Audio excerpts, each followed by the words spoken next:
sometime in our lives, either tonight or tomorrow, or before you die or after you die, you're going to have to ask or be asked the question, what is the purpose of life? Or if you have died, what was your purpose in life?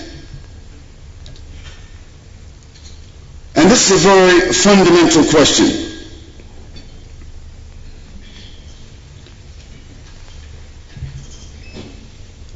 And I saw myself just like you're sitting here today, some time ago, a Christian,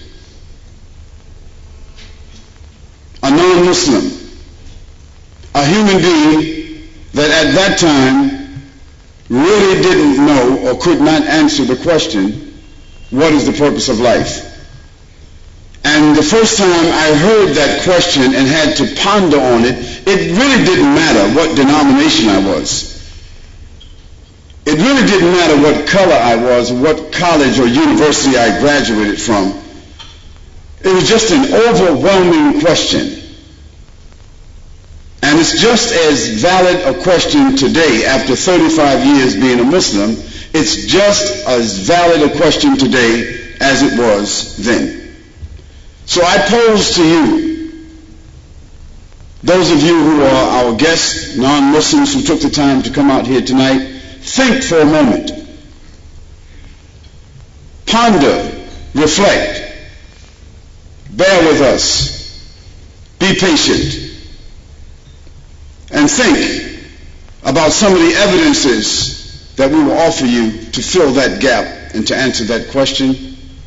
What is the purpose of life?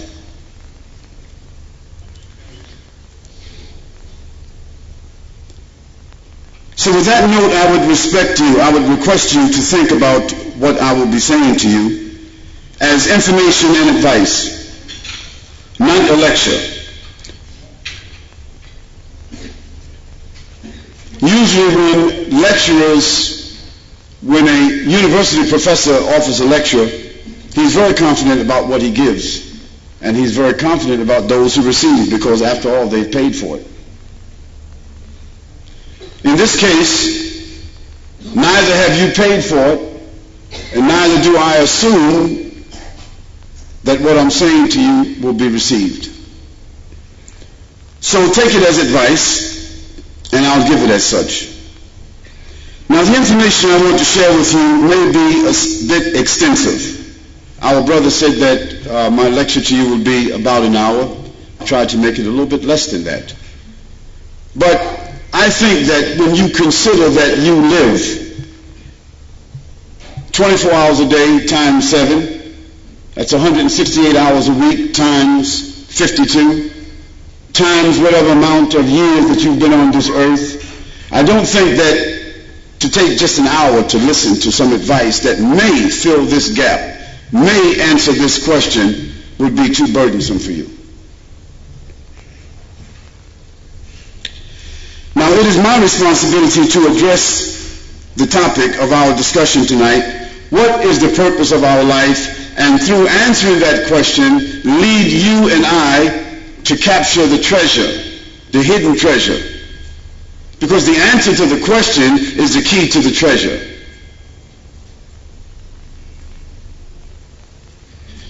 And also to ask the question along with that, what do you know about Islam? I mean, what do you really know about Islam? Not what CNN said,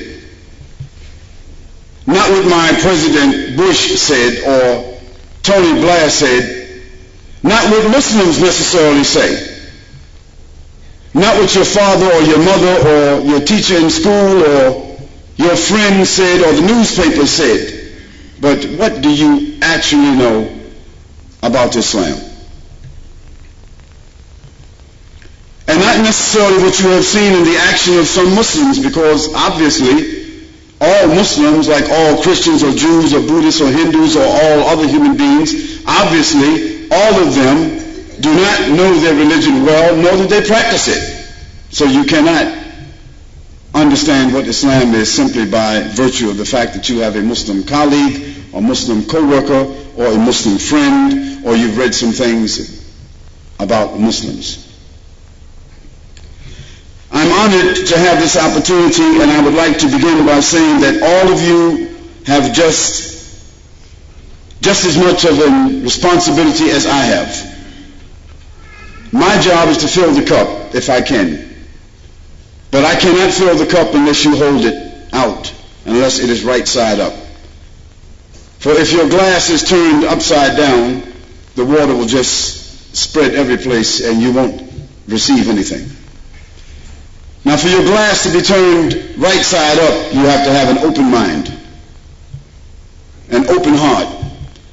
You've got to be able to be objective for a moment. And that means, if you're able to do so, set aside your preconditioning. Set aside your prejudice. Set aside your biasness. Set it aside. Set aside your subjectivity for just a moment, if you dare. What we hope to do by your taking the posture of open-mindedness is to open a window so that you can see into Islam. And along with that, answer the question, what is the purpose of life? Now, it's very hard to find people that are able to take a moment to think about life objectively, and try to arrive at the truth about this world and the real purpose of our lives. I would request each one of us that if you have a cell phone, please just turn it off for a moment. Your wife, she'll call back.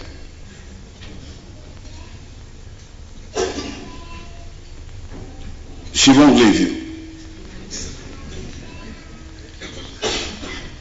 Unfortunately, when you ask most people the question, what is the purpose of our lives? It's like you're asking the PIN number of their bank account. They become uptight. They get glassy-eyed. They become apprehensive. They step back for a moment and they say, what are you talking about?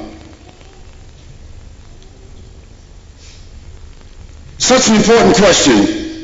Yet they will not tell you what they have concluded from observation or from analytical reasoning. Rather, in most cases, they will simply tell you what someone else said. What is commonly assumed by others. What their father said, what their mother said, what their professor said, what their teacher in high school said, what their neighbor said, what the minister of their church said. If I ask anyone, what's the purpose of eating? Of course they'll say, we eat because, in one way or another, it's for nutrition, to sustain life.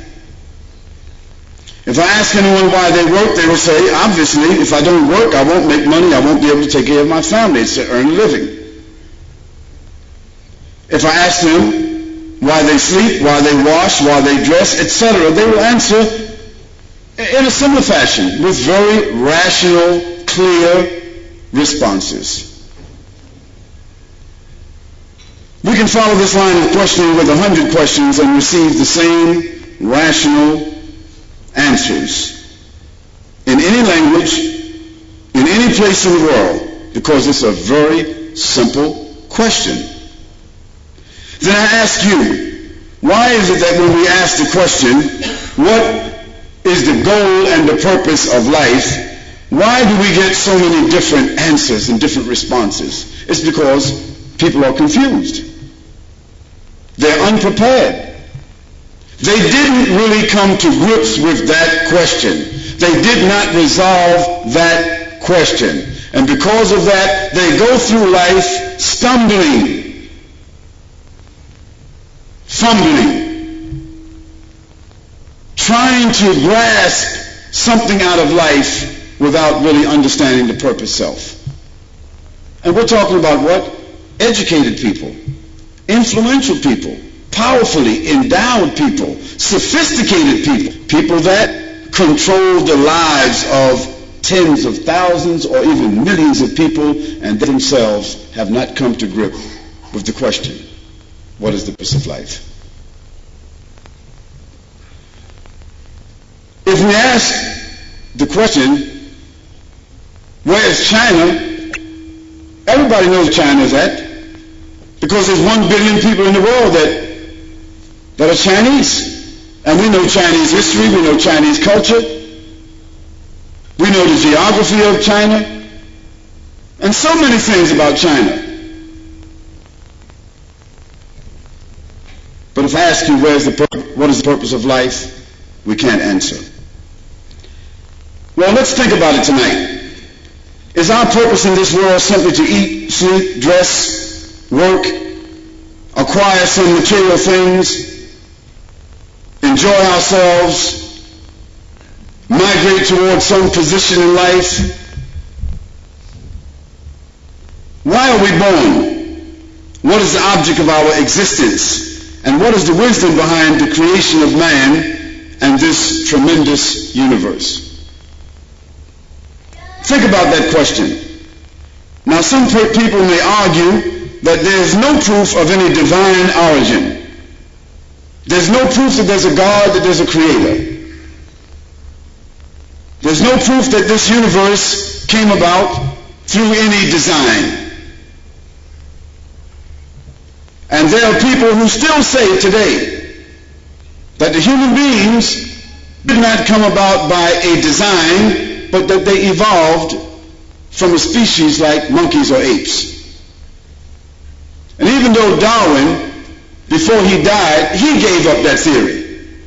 But can you imagine that for 60 years after him, human beings are still saying that? Because Darwin realized before he died that the theory didn't make sense.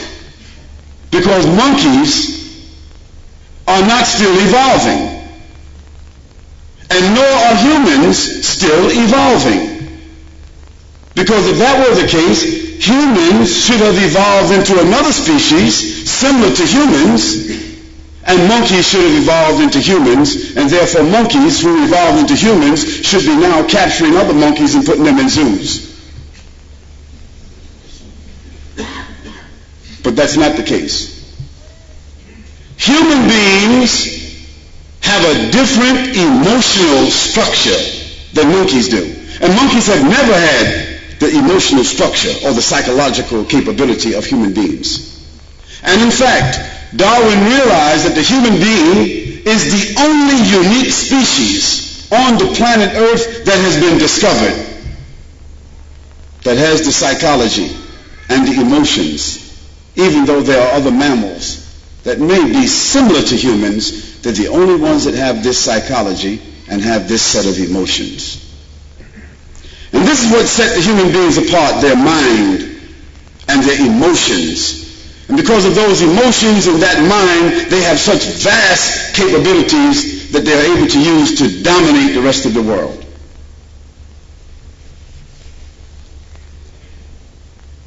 And there are people who argue this way, and they say that perhaps this world came about by chance.